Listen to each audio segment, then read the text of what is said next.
Okay, this video is book reviews of the first book here is Catholic Literary Giants by Joseph Pearce. Second book is called Catholic Converts by Patrick Allitt. And I preferred this book by Pearce because it's very joyful and enthusiastic and whatnot. Versus Catholic Converts, it's good. I mean, Patrick Allitt is good. The main spot you're going to hear of Patrick Allitt is he teaches multiple courses at thegreatcourses.com. They're available in DVD, CD, and online and whatnot. And he's an Englishman. He's a good historian, and he's a good guy, but he's a little bit boring, a little bit of a university formality about him, which I think, detracts. Pearce is more of an enthusiastic type guy, bright guy. I'm actually going to start with some quotes from Ayn Rand just because she kind of captures what am I trying to do with all these lectures. I'm trying to show people there's this beautiful, intelligent world out there that they don't ever get to know about, most persons. And, anytime you go into popular social media, it just tends to be vulgar and degrading and dehumanizing and whatnot. So I'm sort of showing people some of the great stuff from the past and the history that they can decide for themselves if they enjoy it and they want to explore it more. And I'm actually starting with quotes from Ayn Rand because Ayn Rand was like the smartest woman who ever lived. And she said a lot of good things. This is from her book called The Romantic Manifesto about what is good in art. And here she goes. I am a bridge between the aesthetic achievements of the 19th century and the minds who choose to discover them. It is impossible for the young people of today to grasp the reality of man's higher potential and what scale of achievement it had reached. But I have seen it. I know it was real, that it existed, that it was possible. It is that knowledge that I want to hold up to the sight of men over a brief span of less than a century, before the barbarian curtain descends altogether, if it does, and the last memory of man's greatness vanishes into another dark ages. Ayn Rand, she lived from 1905 to 1982, and I see it just like her. There is so much good, fantastic stuff out there, but it never gets mentioned in school curriculums. It's never on TV. It's never in all the common social media type stuff. So I'm basically, for the person, this my whole YouTube channel, that's kind of what it's about, to show you the good stuff that's out there. And so here's a little more coming from Ayn Rand. Trust me, she's absolutely brilliant. And yeah, she's a little crazy, but all geniuses are a little crazy. There's a lot of good things about her. I know some people say she's a bitch and all this stuff. Yeah, maybe in some ways she did this or that, but she did so many good, brilliant things. I've actually read a lot of her books. Okay, here she goes, her next statement. It was Aristotle who said that fiction is of greater philosophical importance than history, because history represents things only as they are, while fiction represents them as they might be, as they ought to be. And the primary value of art is that it gives man the experience of living in a world where things are as they ought to be. This experience is of crucial importance to him. It is a psychological lifeline. Yeah, it's inspiring. It's like a mentor figure having that sense of what is possible. Ayn Rand continues, the distance between Victor Hugo's world and ours is astonishingly short. He died in 1885, but the distance between his universe and ours has to be measured in aesthetic light years. He is virtually unknown to the American public, except for some vandalized remnants on our movie screens. His works are seldom discussed in the literary courses of our universities. He is invisible to the neo-barbarians of our age.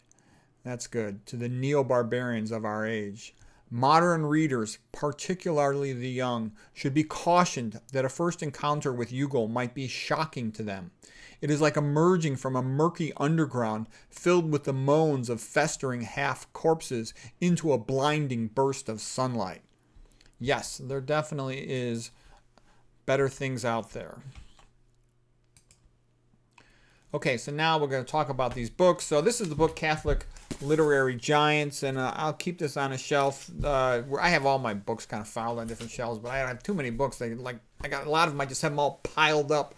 And so Catholic Converts, I kind of summarized my notes from it. This one I'll keep around more on a shelf that I might go back to more.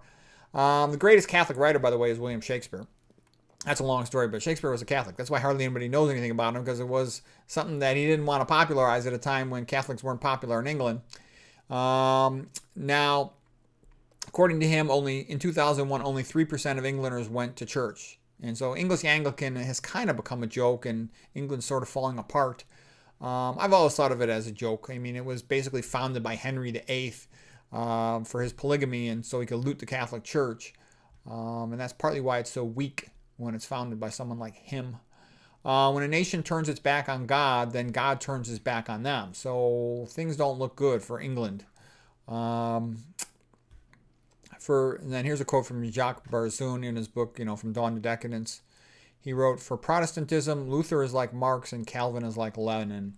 Okay, it's a little harsh, but anyways, like I said, I'm Irish, so half Irish, and, they call it pulling the lion's tail, just making fun of England. All right, America is not far behind with its declining interest in religion. I actually like a lot of English people and a lot of culture from England, but I do like to joke about them. Okay, America is not far behind with its declining interest in religion. The current Catholic Pope is so bad, you'd think he was an Anglican. Okay, Allitt's book emphasizes conversions to Catholicism in England, especially from Cardinal John Henry Newman onwards. Okay, I'm going to get into a lot of good stuff. This is just a little background filler here. Pearce's book emphasizes the intellectual development of the best Catholic writers, especially from 1800s onwards. Allitt's book is more formal, a scholarly product, something like an elective class in college. It's good, but it's a little reserved compared to Pearce's book. Let's see. In 2001, according to Allitt, about 50% of Americans went to church. That sounds like a little bit too high a figure for me. But Evelyn Waugh says the world has a choice between Christianity and chaos. Europe came into being through Christianity. Without Christianity, Europe has no significance and no power to command allegiance. Okay. Catholic literary giants. Pearce spends a lot of time on the Inklings. You know the story of the Inklings. That's C.S. Lewis and J.R. Tolkien and Owen Barfield, etc. And there's some other ones in there too. They were good.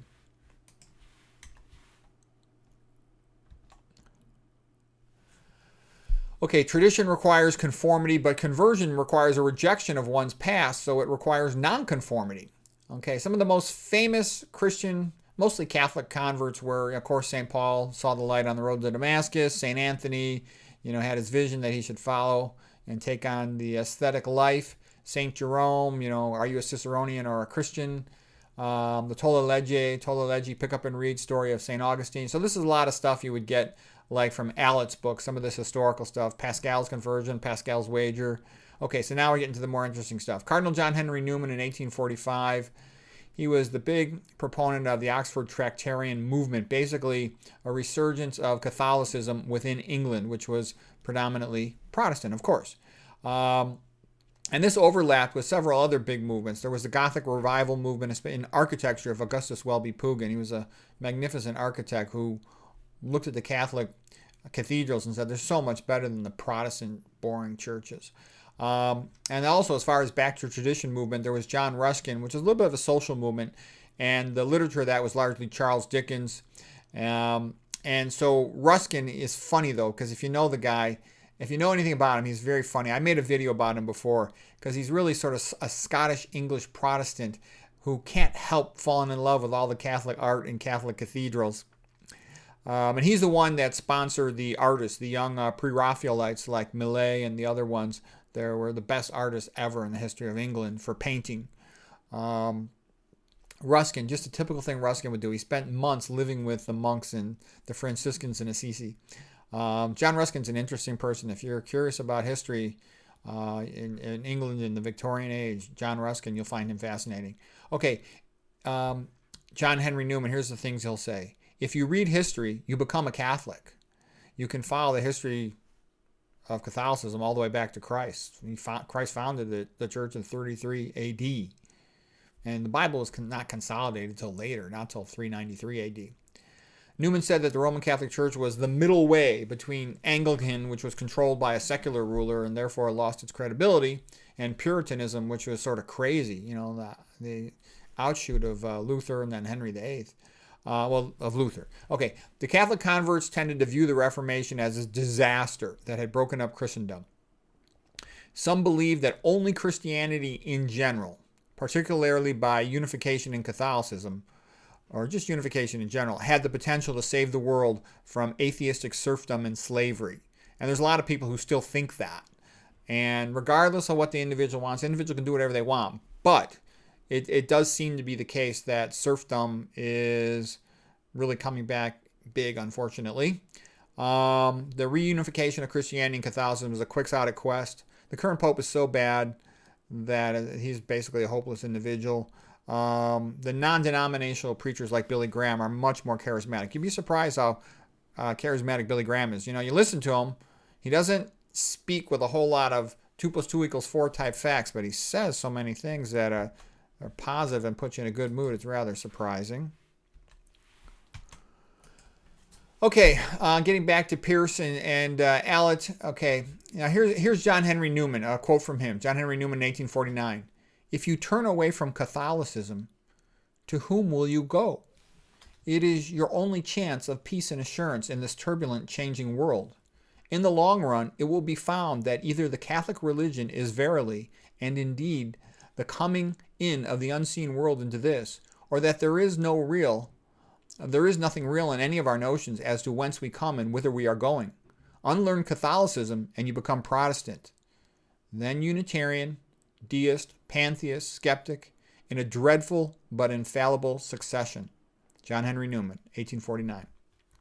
Joseph Pearce describing Newman's pyrotechnic profundity. Your choice, authentic tradition or the abyss of nihilism. You know, a lot of people are too stupid to realize the abyss of nihilism, but an intelligent person gets it. It's not good. Okay, there are a lot of reasons to prefer Catholicism over Protestantism, but okay, some great things about Protestantism. Of course, there's the music of Bach, there's the books of Charles Dickens in the mid-1800s. Catholicism's got better cathedrals, better paintings, better statues, better connection to the origins of Christianity. And Catholics don't tend to take rules very seriously. I mean, like myself, I don't care too much about specifics of doctrine. I went to a Catholic school for 8th grade, and the teachers' moral standards were basically like the same as my parents. You know, in the entire year in 8th grade at a Catholic school, there was no fights, not a single fight. There was no one having sex. I would have known. There was no drugs.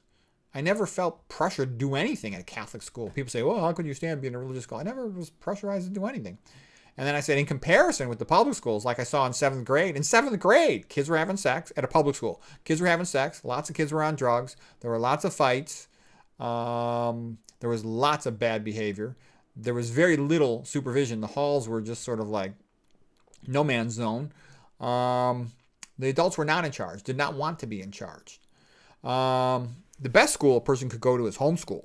I mean, that's where kids learn the fastest, learn the most. And a lot of the best academic performers and geniuses were largely homeschooled, or at least spent a long time alone, or had a parent that spent a lot of time trying to teach them. In Christianity, great music comes from all over the place, and there's no specific denomination. The reason secular rulers hate Christianity is because it empowers the people. It's the religion of slaves and peasants. Secular rulers want the people divided, hopeless, easy to control. Christianity has remained unified for thousands of years. Catholicism and Christianity hold a civilization together. Without it, a society tends to descend into barbarism.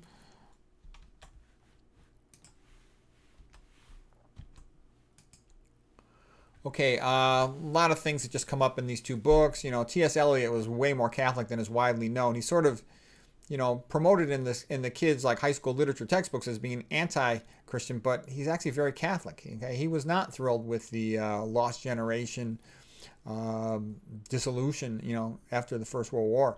Okay, and then the schools will teach you about crazy people like Virginia Woolf.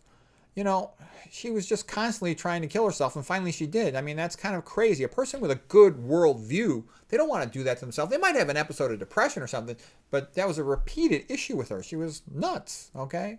And that's the kind of one who gets taught to the kids. And then a heroic man like Roy Campbell, who was actually in Spain during their Civil War, he doesn't get taught to the students. He saw the communists burn down all the churches, shoot all the priests and the monks. That was real life experience. He was out there trying to help them. Okay, the origin of veganism reminds me of Christianity. I was going to make some jokes. You know, it's an outsider movement. The universities promote the joke of a Mediterranean diet. Okay, almost all the experts come from outside the mainstream. I'll let you read those if you want, but getting back to the other stuff from the book. The Roman Catholic Church has stayed in existence for over 2,000 years, whereas the Protestant churches, they're constantly breaking up into different little splinter groups. They don't have that staying power like the Catholic Church does. This guy Pearce, he loves Tolkien. The Lord of the Rings is the best-selling book of the whole 1900s, and this book analyzes the whole thing, all the theory, all the allegory, and all that kind of stuff, and which is nice. And I like J.R. Tolkien, but I thought the Chronicles of Narnia type stuff coming out of C.S. Lewis were more entertaining. I did watch the entire movie, all the hours of it, and I thought it was good, but it's not that philosophic for my interest. Tolkien said, God created man in his image, so God is a creator, so man can be a creator. Pearce summary of them: Newman, Chesterton, and Tolkien were all anchored in the philosophy of Aristotle and Aquinas. Like Ayn Rand said, Aristotle sort of valued man's intellect, very much the opposite of people like Immanuel Kant, who sort of just tried to discredit man's intellect and leads to stupidity. The big line from the movie, one ring to rule them all. So I say the cell phone ringtone is what rules people. It makes people stupid. I'm not a fan of cell phones. I think as soon as somebody gets a cell phone for their kid, their IQ drops at least 10 points. All they want to do is, send a text message to their friend. They become real stupid, and they want to sleep by it. You got to watch your kid and get that away from them. They'll sleep with it next to their head. They don't know any better.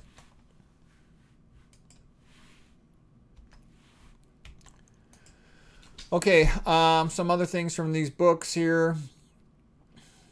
Oscar Wilde was much more Catholic than is widely known. He couldn't officially early on convert because his father would have disowned him, but he wrote a lot of stories, a very Christian angle to him, like his fairy tales that he wrote, like The Giant, for example. Here's just a quick summary of some of the prominent Christian writers through history. Of course, the 1300s, Dante. After that, all the King Arthur and its variants and chivalry stories. 1600s, Don Quixote, Hamlet. 1700s, Tristram Shandy. That's a crazy book, an autobiography written about what happened before he was born. 1800s, then Cardinal John Henry Newman and the Oxford Tractarian movement was very big. Charles Dickens was the greatest writer of prose in the English language, in the 1800s by far. Dostoevsky, probably the best overall novelist. Ayn Rand says it's Victor Hugo. Maybe. I think it's Dostoevsky, but they're both magnificent. Also, Pinocchio by Carlo Collodi is a magnificent book. It's more than good. It's great, and it's not just for kids. That's an absolute masterpiece. There's a very good reason why Italian people just love Pinocchio. The more you know it, the more you like it. G.K. Chesterton and Hilaire Belloc, we talked about them. I gave a previous video about them. T.S. Eliot and Evelyn Waugh, not as exciting, but good, solid. C.S. Lewis, I found him quite entertaining. I mean, I disagree with plenty of things with C.S. Lewis, but I enjoyed his Chronicles of Narnia, and I enjoyed his Mere Christianity book, and some of his other stuff, too, is good. Not quite as good as those two, but good. Tolkien was just obsessed with sort of ancient history, all these Norse traditions and early versions of English and all that.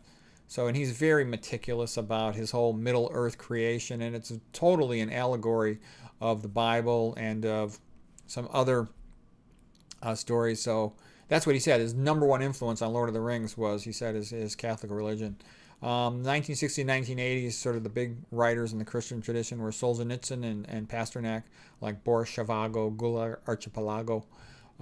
Some other more recent great writers of the same bent were Thomas Wolfe, like The Kingdom of Speech is a great book. Dan Brown wrote Da Vinci Code, which is really, anti-Christian, but is still so well written and entertaining. And it's full of lies and misinformation, but it's very interesting, Dan Brown's Da Vinci Code book. And you learn something from trying to refute it. It's fun, entertaining book. And I read it in a couple languages, and I enjoyed it. And I noticed a lot of people I had conversations. A lot of books I try to talk to them, they won't have read them. Lots of people that read it, they'll have read Da Vinci Code. Eric Metaxas, he's probably the best of the Christian writers that are out there today. He's written a lot of good stuff. Wow, and is that it? Well, I guess that's all I got. Let's see, I think so. Let's see, no, I got anything else? Yep, that's it for the slide. So, anyways, just to give you a sense of those books, if you're interested in those topics, there's some of the stuff, and just the sense that there was a lot of these really good people who knew a lot and shared a lot and wrote a lot. that if you're interested in reading, it's all out there.